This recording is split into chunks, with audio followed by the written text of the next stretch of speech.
Hello po Ma'am Flor. Nora Flor Dyson or Ma'am Nora Dyson. Ito po yung sewing machine na na-order nyo po sa ating shop. Ayan, tanggalin ko muna to Ma'am para maipaliwanag ko po yung mga gagawin natin sa ating unit. Okay? So unang-una po Ma'am, dito po tayo maglalagay ng ating sinulid. Ito po siya Ma'am. Okay? Sumunod dyan, ito po yung transformer. Kailangan po natin siya gagamitin para mas maganda po yung ano natin. Okay? So, dito po Ma'am yung wire ng ating unit po Ma'am. Ito po siya, isasaksak ko muna siya sa gilid. At sumunod naman po dyan Ma'am, Nora Dyson. So, ito po yung saksakan ng ating unit. Sasaksak natin dito. At itong wire ng ating transformer, ito po siya, sasaksak natin sa regular outlet natin Ma'am. Okay?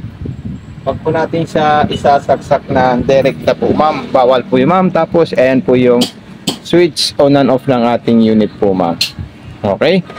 Sumunod dyan, tayo po ay maglalagay ng sinulid sa itaas, papunta po sa karayom. Okay? So Ma'am Nora, ito po yung mga alternatibong parts ng ating sewing machine. Nakalagay po siya dito Ma'am. Ayan. Okay, so ilalagay ko po dyan Ma'am. At ito naman po yung ilalagay natin dito para sa ating sinulid. Then sumunod po dyan, susunod po natin dito. Ayan po siya. Ayan. Tapos kailangan pumasok po siya dito Ma'am. Para pumasok po siya Ma'am, isusuksok natin ng ganito po siya Ma'am. Ayan. Then pataas po siya Ma'am. Ayan. Tapos sabit natin dito Ma'am. Then dire-diretso po dito. Ayan, at saka dito. At yung tamang pagpasok natin ng sinulid po Ma'am, ipapasok natin yung straight line papunta sa likod ng ating unit. Okay? Palabas po sa likod po Ma'am Nora. Ayan. O ganito lang po siya Ma'am. Ayan, okay. Papasok natin, tapos kukunin natin siya sa likod po Ma'am. So, ayan po siya Ma'am. Okay, perfect po yung pagkakabit natin. Dito naman po sa ilalim, ganito naman po siya Ma'am. Ito po yung bobbing natin Ma'am. Ito po siya. At kung tayo naman po yung magpupundo ng bobbing, ilalagay natin dito Ma'am. Tuturo natin sa iyo yan. Ayan po siya Ma'am. Itatali ko muna yung sinulid ko sa may bobbing. Ayan. Tapos, pagkatapos po natin siya itali ng ganito po Ma'am, so ipapasok natin siya sa bobbing winder. Ayan. Tapos itutulak natin dyan Ma'am. Pipindutin natin ito Ma'am. Ayan. So ganyan lang po siya Ma'am. Kailangan muna natin tanggalin yung sinulid natin sa may karayom para hindi niya po kainin Ma'am. Ayan. Okay.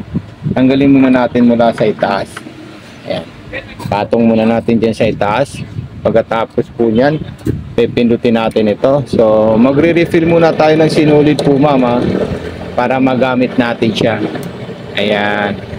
So depende po sa iyo Ma'am kung gaano kadami yung iloload nyo pong sinulid. So ayan po siya Ma'am. Loaded na po siya Ma'am. Then stop natin siya. Tanggalin natin. At ipapasok natin dito. Bunting natin yung ano natin. So meron pong indicator na ganito po siya Ma'am dito. Ayan. Sasabit ko lang po siya Ma'am. Pwede nyo po siya Ma'am panoorin ng maigi. Ayan. Step 1 po dito Ma'am. Ayan. Hihilain ko po Ma'am. Kailangan po Ma'am pumasok po siya dito. Kumbaga maipit sa loob nito para hindi po siya magbuhol-buhol at magtuwalya. Ayan. At kung meron naman po kayong katanungan, mag-message lang po kayo sa amin po Ma'am. Wag po kayo mahihiya Ma'am mag-message sa amin. Okay? Para kayo ay ma-tutor namin at ma-guide namin dito sa sewing machine na na-order niyo po Ma'am. Ayan, so naipasok ko na po siya sa butas ng karayom. Tapos sunod natin, iikutin natin ito. Ayan po siya Ma'am. Para makain niya at mailabas niya po Ma'am yung dalawang sinulid. Ayan po sila Ma'am, dalawa. Ang ikot naman po nito Ma'am, ang ikot nito pag ganito po siya Ma'am. Ayan, so nilabas niya po yung dalawang sinulid. Ayan po silang dalawa. Kukunin natin yan at ipapasok natin sa likod. Siyempre maglalagay na po tayo ng tela kung anong klaseng tatahi natin Ma'am.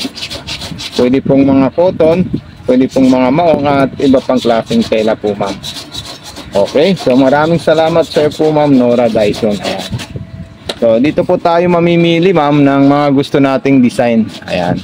Sa street line, pwede natin ilagay sa 5 at saka 6. Ayan. Ayan, yan po yung number 5. Then yung number 6, ito naman po siya. Medyo malalayo po siya ma'am. Then yung reverse, ito po siya. Ayan. So napakahusay at napaka-smooth po ma'am yung takbo ng ating sewing machine. Tapos kung gusto naman pong another design or zigzag, so pwede po kayo mamili ng 7, 8, 9, 10. Depende po sa gusto nyong zigzag na ipapagawa nyo po sa ating unit. Pwede rin pong pang garterize, pwede rin pong malaking zigzag or medium na zigzag. Ayan, dito tayo sa medium na zigzag, yung number 9. Ayan po siya ma'am, napaka-smooth at napakatahimik. At kung meron po kayong mapansin na hindi po maganda, huwag po kayo mag-alala, mag-message lang po kayo sa akin ma'am. Okay po ma'am, Nora Dyson. So maraming salamat po sa iyo. God bless and more power po ma'am Dyson. So ilalagay natin yung mga pa-freebies ng ating unit. Ito na po siya ma'am. Ayan. Kompleto na po siya. Wala pong may iwan dyan at wala rin pong mami-missing. So God bless and more power po ma'am sa pag-check out at pag-order sa ating unit po ma'am. So thank you so much. God bless and more power po ma'am and happy showing po sa ating unit. Kompleto na po siya ma'am. Ayan. Okay. At ito na rin po yung power cord natin ma'am. Ayan. Ito na po siya ma'am. Ayan. So God bless po ma'am and maraming salamat ulit.